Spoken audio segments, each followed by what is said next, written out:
राधे राधे आप सभी को। आपको सकट चौथ यानी गणेश चौथ की हार्दिक बधाई। आज हम सुनेंगे सकट चौथ की व्रत कथा। आप सभी कमेंट करके बताना कि आपके यहाँ सकट चौथ और गणेश चौथ को क्या कहते हैं। सबसे पहले सकट माता की जय। संकट को हरने वाले हमारे श्री गणेश की जय। गणेश चौथ सकट चौथ की कथा इस प्रकार है। इसकी सामग्री बताएंगे हम कि क्या क्या लेके इस व्रत को किया जाता है। माघ मास की तृतीया को गणेश चौथ का व्रत किया जाता है। उस दिन गणेश जी तथा चंद्रमा जी की पूजा करनी चाहिए। उस दिन प्रातःकाल सर्वोदय से पूर्व उठकर पहले स्नान करना व सर धोना चाहिए। उस दिन पवित्र रहकर श्री गणेश जी को धूप दीप चंदन पुष्प दुर्वा तिल के गुड़ तिल के लड्डुओं का तथा पूजन करना चाहिए। रात को चंद्रमा का पूजन करके अर्घ्य देकर तिल के लड्डुओं को खाकर व्रत का पारण करना चाहिए, यानी व्रत को खोलना चाहिए। तिल कुटा के 13 लड्डू बनाकर उन पर एक साड़ी और रुपये रखकर अपनी सास को देनी चाहिए और उसके पैरों को छुए तथा श्री गणेश चौथ की कहानी सुननी चाहिए। गणेश चौथ की कहानी इस प्रकार है। गणेश चौथ की कथा। एक बार देवताओं पर बड़ा भारी संकट आन पड़ा। वह दुखी होकर भगवान सदाशिव की शरण में गए। उस समय भगवान सदाशिव के पास उनके दोनों पुत्र कार्तिकेय और गणेश जी बैठे थे।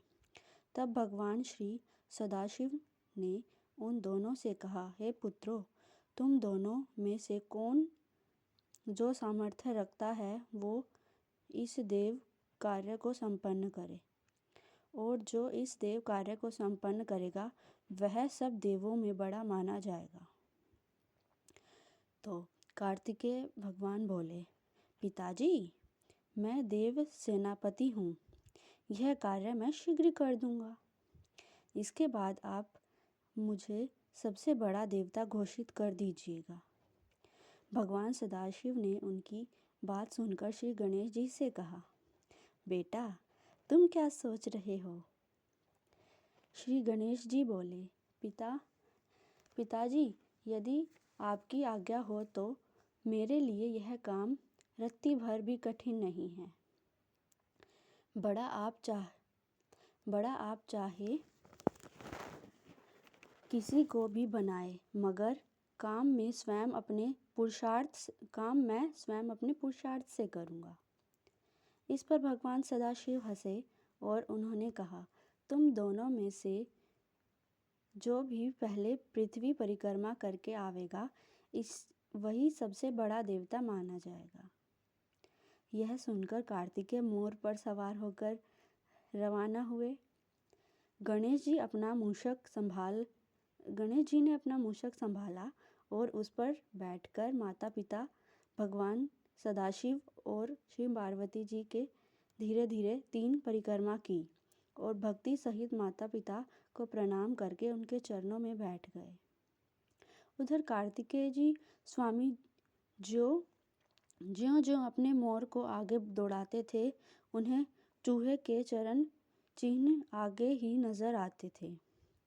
बहुत देर बाद जब पृथ्वी की 3 परिक्रमाएं करके वापिस लौटे और भगवान सदाशिव से कहा, पिताजी, मैं तो परिक्रमा करके वापिस लौट आया और यह गणेश तो यहाँ वैसे चुपचाप बैठा है।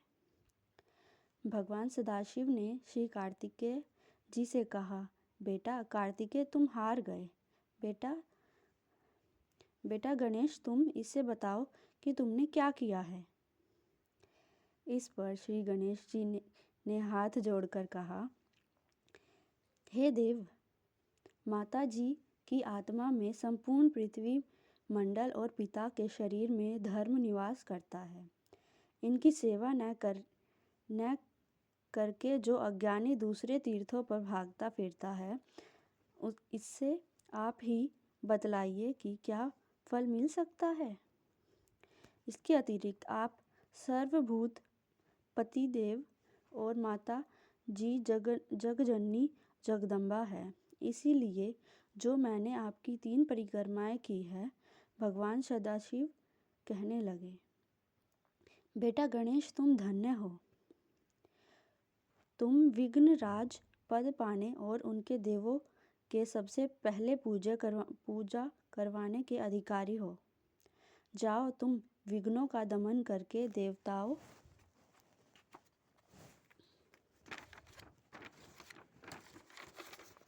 देवताओं के संकट को दूर करो। तब श्री गणेश जी ने अपनी बुद्धिमानी से देवताओं के तमाम संकटों को उसी दिन दूर किया। उनसे प्रसन्न होकर भगवान सदाशिव ने कहा, आज मैं अपने माथे का चंद्रमा तुम्हें दे रहा हूँ। वाह! इस चौथ के दिन तुम्हारे माथे पर ताज बनकर चमकता रहेगा और जो इस चंद्रमा को अर्घ्य देगा, उन्हें धन, सुख, सुहाग, पुत्र आदि सभी वस्तुएं प्राप्त होगी और उनको तमाम दुखों से छुटकारा भी मिलेगा। ये व्रत मेनली हमारी जो माताएं बहनें होती है ना, जिनकी शादी हो चुकी होती है, वे करती है। हमारे यहाँ तो ऐसा ही होता है। आपके वहाँ कैसा होता है? कौन कौन इस व्रत को कर सकता है? आप कमेंट करके ज़रूर बताएं।